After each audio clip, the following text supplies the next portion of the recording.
Muy buenos días. El día de hoy, mis compañeros Luis David, Juana y mi persona, Mariana, les presentaremos brevemente lo que es la conductividad térmica.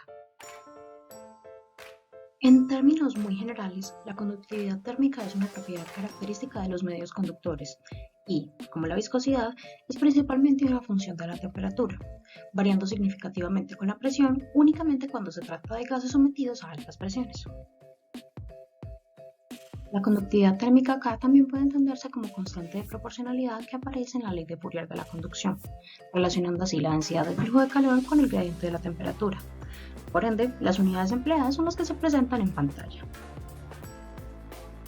Cuando no es posible encontrar datos de conductividad térmica para un compuesto en particular, esto puede hacerse con una estimación usando el diagrama que aquí se presenta, que se basa en datos de conductividad térmica para varias sustancias monoatómicas.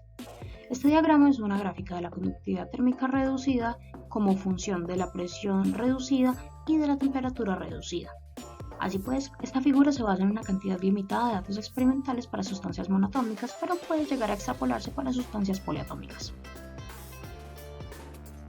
En gases, la conductividad térmica tiende a una función límite de T a bajas presiones. Para la mayor parte de los gases, este límite se alcanza aproximadamente a una atmósfera de presión. Así pues, las conductividades térmicas de gases a bajas densidades aumentan con el incremento de la temperatura, mientras que las conductividades térmicas de la mayor parte de los líquidos disminuyen con el incremento de la temperatura.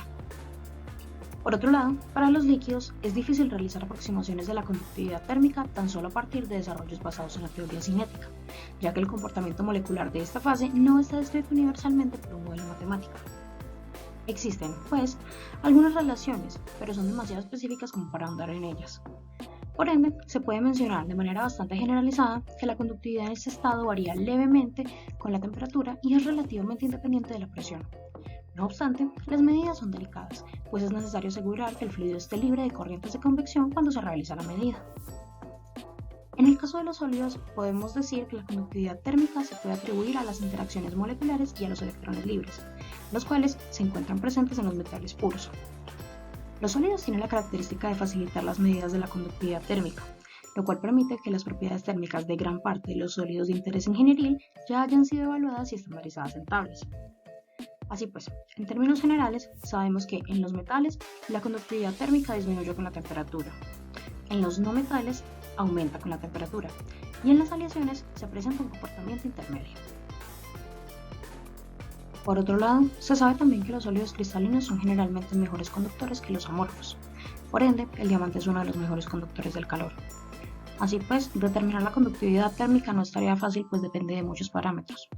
Para sólidos, se puede llegar a una ecuación derivada de la teoría cinética que aquí se presenta, en donde C es una constante que depende de si es conductor o no, C raya es la velocidad media de los electrones y lambda es el camino libre medio de los electrones, que se define como la distancia promedio que puede atravesar uno sin irse a chocar con nada más. Es evidente pues que esta es una aproximación bastante física. Para fluidos se tiene una ecuación similar, con la adición de la densidad en esta.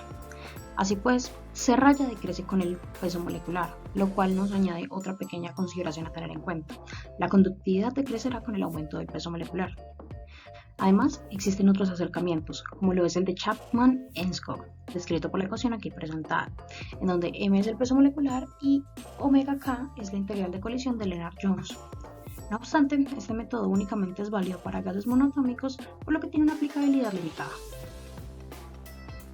Aquí presentamos la gráfica de algunas conductividades térmicas de algunos fluidos haciéndolos función de sus temperaturas.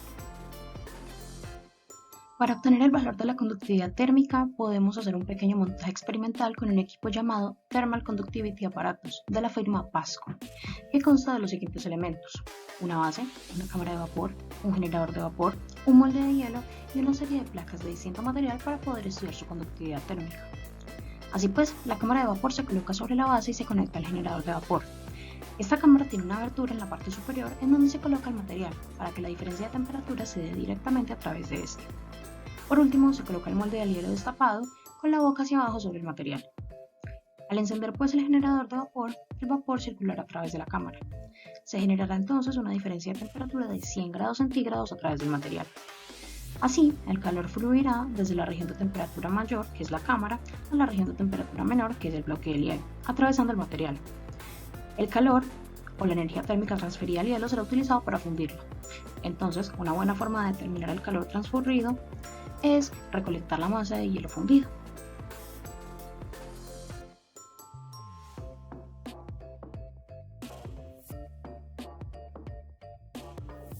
Ese fue el método empleado por los investigadores y aquí presentamos los resultados que obtuvieron. Presentamos las referencias y agradecemos muchísimo por la atención prestada.